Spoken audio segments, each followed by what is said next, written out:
Desde la filología náhua, el corónimo Chignautla proviene de la conjunción de los vocablos Chignahui, 9, Atl, agua, y la locución abundancia, tla, lugar de abundancia o sufijo locativo, cuya traducción alude directamente al lugar de las 9 aguas abundantes o 9 manantiales. Esta denominación refleja la importancia hidrológica del territorio, marcada por el surgimiento de múltiples manantiales que nutren la cuenca regional y que articularon el mapa sagrado del asentamiento desde épocas tempranas. No obstante, la toponimia náhua, superpuesta al territorio, oculta una fase histórica previa de filiación totonaca. Antes del afianzamiento de la lengua náhuatl, la región formaba parte del Totonacapán ancestral. En la tradición oral y lingüística totonaca, la territorialidad estaba supeditada a términos que vinculaban a la población con la geografía sagrada del agua y los cerros. La transición lingüística, mediante la cual el náhuatl se convirtió en el idioma predominantemente hablado en Chignautla, fue el resultado de procesos de migración, ocupación territorial y expansión tributaria ocurridos durante el posclásico. A partir del siglo XIV y consolidándose hacia el siglo XV, el avance de grupos de filiación chichimeca-colhua y la posterior expansión de la Triple Alianza penetraron en las serranías nororientales de Puebla. Los mexicas establecieron una red de sometimiento tributario sobre las poblaciones totonacas, otomís y mazatecas que habitaban la franja montañosa. La imposición del náhuatl funcionó como una lengua franca administrativa, mercantil y de dominación política. Los grupos totonacos locales quedaron subordinados al pago de tributo en especie, tales como mantas de algodón, maíz, cera y plumas, y vieron paulatinamente reducida su hegemonía lingüística a los sectores más aislados de la sierra, adoptando el náhuatl como la lengua vehicular predominante en la vida comunitaria y en las interacciones regionales. Durante el periodo prehispánico, la estructura social y económica de Chignautla se articulaba mediante la figura del altepetl, la unidad sociopolítica fundamental de Mesoamérica. La población se organizaba territorialmente en calpulis o barrios, donde las familias compartían lazos de linaje, acceso a la tierra comunal y la adscripción a una deidad patrona. La jerarquía social mantenía una clara diferenciación entre la élite gobernante y sacerdotal y la base de agricultores y artesanos. La economía prehispánica de Chignautla explotaba la diversidad de pisos ecológicos propios de las laderas de la Sierra Madre Oriental. La abundancia de recursos hídricos permitió el desarrollo de una agricultura intensiva de milpa, complementada con la recolección, la apicultura y el cultivo de plantas textiles y medicinales. La producción garantizaba la subsistencia de la unidad familiar y comunitaria y además alimentaba el circuito comercial regional e interregional mediante el trueque en los tianguis colindantes y el cumplimiento de las cargas tributarias impuestas por el centro imperial Tenochca. En el ámbito simbólico y religioso, la cosmovisión de la Chignautla prehispánica estaba íntimamente unida a sus geografías sagradas. El cerro de Chignautla y los manantiales de la zona constituían un complejo luminoso dedicado al culto de las divinidades del agua, la fertilidad y la tierra, tales como Tlaloc y deidades telúricas o del inframundo. Las evidencias arqueológicas locales, compuestas por figurillas antropomorfas y zoomorfas de barro, malacates y elementos votivos de piedra, atestiguan una intensa vida ritual vinculada con los ciclos agrícolas, el equinoccio y la propiciación de las lluvias en las cuevas y nacimientos de agua. El contacto de la población con las huestes españolas ocurrió en el marco de la expedición de Hernán Cortés hacia el Altiplano Central entre 1519 y 1521. Al internarse desde la costa del Golfo por la zona de Chuititelco y la Sierra Norte, las tropas castellanas enviaron avanzadas para exigir bastimento, sometimiento y reconocimiento a la corona española. La respuesta de los pueblos de la comarca ante el avance invasor no fue uniforme. Mientras que poblaciones colindantes como Xutetelco optaron por la negociación y el aprovisionamiento de víveres de las fuerzas de Cortés para evitar la destrucción militar, los pobladores chignautecos adoptaron una postura de resistencia activa. Las fuentes históricas regionales y la memoria local señalan que los señores de Chignautla rechazaron inicialmente las demandas de alimento y vasallaje presentadas por los extranjeros. Esta negativa derivó en enfrentamientos armados y en la posterior incursión punitiva militar hispana hacia 1521 o 1522, que derivó en la derrota militar de los caciques locales y en el paulatino abandono del sitio originario conocido en las crónicas como Pueblo Viejo. La conquista militar de la zona quebrantó la soberanía del Altepetl e integró formalmente la comarca al dominio indiano, quedando adscrita administrativamente en la etapa colonial temprana a la jurisdicción de Teziutlán. A la subordinación de las armas le siguió la conquista espiritual, proceso determinante para la consolidación del orden colonial. La tarea evangelizadora de la Sierra Nororiental fue encomendada principalmente a la Orden de Frailes Menores Franciscanos, Misioneros como Fray Andrés de Olmos y Fray Juan de Padilla recorrieron la región serrana a partir de la década de 1530, utilizando el idioma náhuatl como vehículo de adoctrinamiento tras percatarse de su condición de lengua franca regional. La estrategia franciscana implicó la erradicación violenta o persuasiva de los espacios de culto aborigen, la destrucción de ídolos y la desacralización de los adoratorios prehispánicos situados en los cerros y manantiales.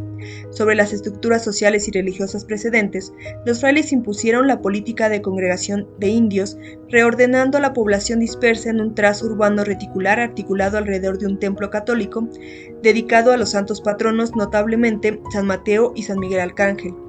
Este proceso, además de modificar la arquitectura física del asentamiento, alteró profundamente la relación ontológica de los habitantes indígenas con su territorio. La instauración del régimen colonial supuso una profunda reconfiguración de la vida económica, social y simbólica de Chignautla. La implantación de las instituciones coloniales como la encomienda, el corregimiento y el repartimiento de trabajos forzosos desarticuló las dinámicas de tributación prehispánica. Las tierras comunitarias sufrieron presiones ante la introducción de la ganadería europea y nuevas especies vegetales, al tiempo que se modificó el valor de uso de los bienes agrícolas por un sistema fiscal basado en la moneda de plata y la entrega de granos a la corona o a los encomenderos. La élite nativa fue progresivamente desplazada o asimilada como intermediaria subordinada encargada de la recaudación tributaria. La masa campesina fue reorganizada dentro de la República de Indios, un marco jurídico y político que otorgaba cierta autonomía relativa sobre las tierras comunales a cambio de la subordinación absoluta al aparato virreinal y eclesiástico. A pesar de la imposición del dogmatismo católico, la población indígena operó procesos de resistencia cultural y resignificación simbólica. La cosmogonía ligada al agua y a la agricultura no desapareció, se imbrincó sutilmente con el santoral católico. El culto a las deidades del agua y de la tierra se trasladó a las festividades patronales de San Mateo y de San Miguel, situadas astronómicamente en el equinoccio de otoño y en las vísperas de la cosecha. La creación de las mayordomías, cofradías religiosas compuestas por los propios comuneros, permitió la preservación de la cohesión comunitaria, el prestigio social interno y el mantenimiento clandestino o velado de rituales asociados a la partería, el curanderismo y el respeto a los manantiales sagrados. Ubicado en la franja de transición entre la Sierra Norte de Puebla y la cuenca de Tezuitlán, Chignautla experimenta en la actualidad una compleja dialéctica. Por un lado, la presión demográfica, la inserción en redes de trabajo asalariado y la proximidad con centros urbanos de escala regional han modificado los patrones habitacionales, el uso del suelo y el consumo.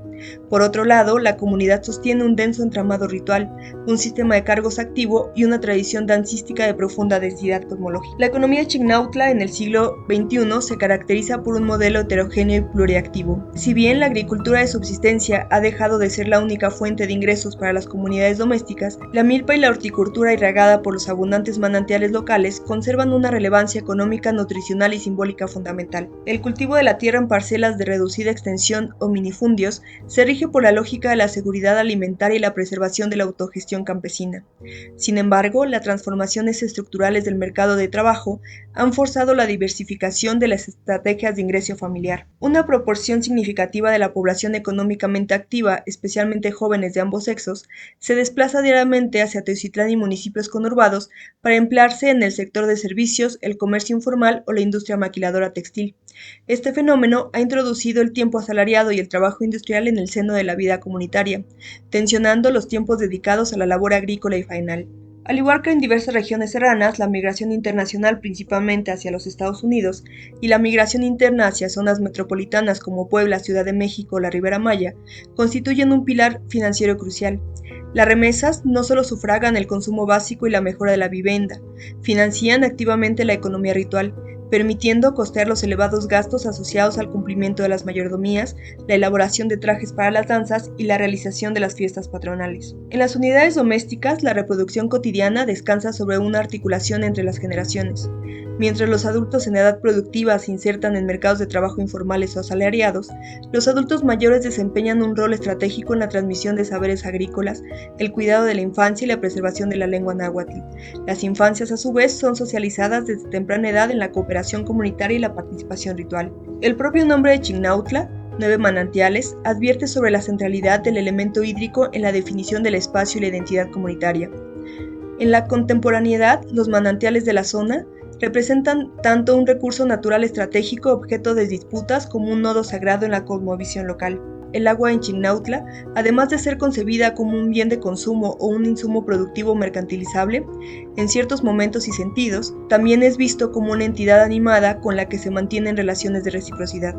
Los rituales de petición de lluvias y bendición de los manantiales, en los que confluyen rezos en náhuatl y ceremonias católicas, persisten como mecanismos mediante los cuales la comunidad reafirma su soberanía sobre el territorio. No obstante, esta dimensión sagrada enfrenta constantes tensiones frente al crecimiento urbano de Teziutlán y las demandas de abastecimiento de agua potable para uso industrial y habitacional externo. Ante la amenaza de despojo o sobreexplotación de las fuentes hídricas, las estructuras organizativas tradicionales sustentadas en comités de agua potable, faenas comunitarias y asambleas de barrio han asumido un papel político activo. La defensa de los manantiales se convierte así en un catalizador de la conciencia étnica y territorial, articulando la herencia cosmológica prehispánica con las luchas ecológicas del presente. El sostén de la vida comunitaria encuentra su expresión institucional más acabada en el sistema de cargos socio-religiosos y en las mayordomías dedicadas al patrón San Mateo Apóstol y a las diversas imágenes del santoral local. La mayordomía opera como una institución redistributiva del capital económico y promotora del capital social.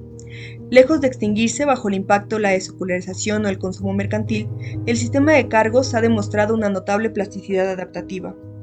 La organización de una festividad patronal implica la movilización de redes amplias de parentesco y vecindad. El intercambio no mandatario de trabajo, alimentos, leña y pirotecnia fortalece el tejido social y redistribuye los excedentes económicos acumulados por las familias, incluidas aquellas beneficiarias de remesas. Asumir un cargo religioso representa uno de los máximos honores y responsabilidades para un habitante de Chignautla. El prestigio derivado del cumplimiento del cargo se mide por la capacidad de servir al pueblo y convidar a la comunidad, garantizando con ello la benevolencia divina y la armonía social. Uno de los rasgos más sobresalientes de la vivacidad cultural es la permanencia y vitalidad de sus comparsas de danzantes tradicionales. Las danzas son textos dramáticos, ritos de renovación cívico-religiosa y actos de memoria corporal que condensan siglos de sincretismo e historia de larga duración. Entre las expresiones dancísticas con mayor arraigo en el municipio destacan la danza de quetzales, considerada una de las ejecuciones más complejas y solemnes de la Mesoamérica profunda. La danza de quetzales evoca el culto solar y el orden de los puntos cardinales. Los danzantes portan sobre la cabeza un majestuoso tocado circular elaborado con varas de papel, listones multicolores y plumas, cuyo peso y envergadura exigen un extraordinario dominio físico y equilibrio. Los giros y pases de la danza trazan cruciformes sobre el suelo, imitando la marcha del sol y la geometría del cosmos. La música, ejecutada simultáneamente por un solo músico mediante la flauta de carrizo, que emite el canto de las aves, y el tamboril, que representa el latido de la tierra, marca el ritmo sagrado de la ceremonia. La transmisión de los pasos y la confección del tocado tradicionalmente recaen en maestros ensayadores, que se llaman capitanes, quienes instruyen a jóvenes e infantes, garantizando el relevo generacional en la ejecución del ritual. La danza de Santiagos es una representación del drama de la conquista y la evangelización. Esta danza enfrenta simbólicamente a las huestes cristianas encabezadas por el señor Santiago contra los moros e infieles. Si bien la estructura narrativa proviene del teatro de evangelización hispano, la apropiación nahua transformó al personaje de Santiago en una divinidad guerrera asociada al rayo, al trueno y a la protección de las cosechas.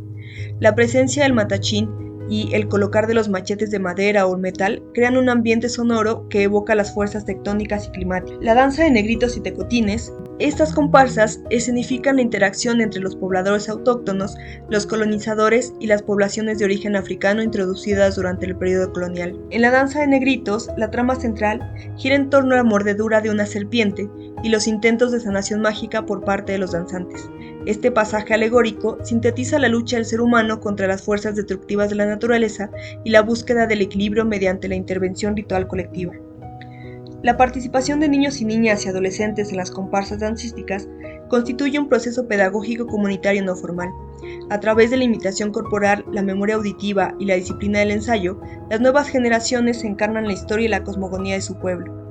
La danza funciona así como un dispositivo de resistencia identitaria frente a la homogenización cultural promovida por los medios masivos y las plataformas digitales. El devenir de Chignautla no está exento de contradicciones y vulnerabilidades. La acelerada inserción del municipio en dinámicas globales y regionales plantea serios desafíos para la continuidad de su patrimonio sociocultural. Aunque el náhuatl continúa hablándose en los barrios periféricos y por la población de mayor edad, se observa una paulatina disminución de su transmisión intergeneracional en las zonas más urbanizadas debido a la estigmatización histórica y al predominio del español en el sistema educativo educativo y en el ámbito laboral. El avance de la mancha urbana, la tala indiscriminada en las zonas altas de la sierra y la contaminación por desechos sólidos pone en riesgo la sustentabilidad de los 9 manantiales, amenazando las bases materiales que han sustentado a la comunidad durante siglos. La creciente presencia de las danzas tradicionales en festivales culturales gubernamentales y certámenes turísticos entraña el riesgo de descontextualizar el sentido sagrado de las ejecuciones,